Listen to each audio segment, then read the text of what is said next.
Kliimamuutused mõjutavad juba kogu maakera ning Euroopaski muutuvad üha sagedasemaks äärmuslikud ilmastikunähtused nagu põud, kuumalained, tugevad vihmasajud, üleujutused ja maalihked, veekogude hapestumine ning elurikkuse kadumine. Eestis on õhutemperatuur alates 1960. aastatest tõusnud keskmiselt 0,4 kraadi 10 aasta kohta ja see peegeldub ka Peipsi järve veetemperatuuris. 2019-2020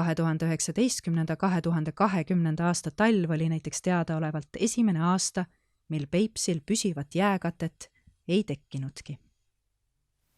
Erinevad kliimaprognoosid ennustavad aastateks 2071 kuni 2100 kevadise suurvee nihkumist kuni 3 kuud varasemale ajale, kui ta oli aastatel 1961 kuni 1990.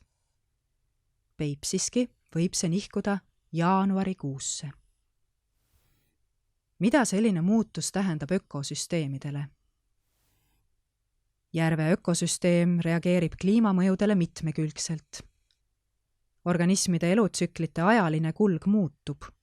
Näiteks kalade kudemise aeg võib nihkuda varasemaks, tuues endaga kaasa ka teiste liikide kohastumisvajaduse, mis ei pruugi muutumise survele vastu pidada.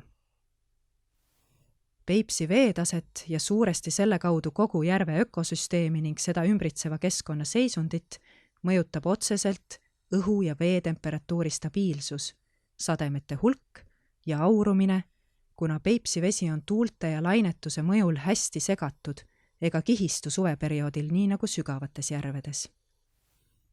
Madala veetasemega ulatub Peipsis lainetus paremini põhjasetteid segama ja sinna aegade jooksul kogunenud fosforit veekihtidesse kandma. Fosfor aga on toitaineks vetikatele ja suurtaimedele, mille proportsionaalsus tavapärasest suuremaks muutub.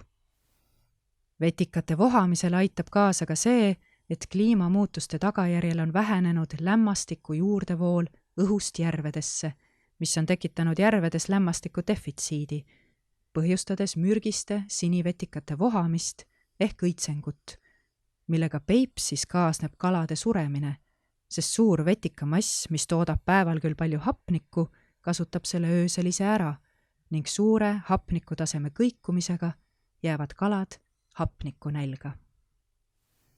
Kliima soojenemisega kaasneb järvevee tumenemine.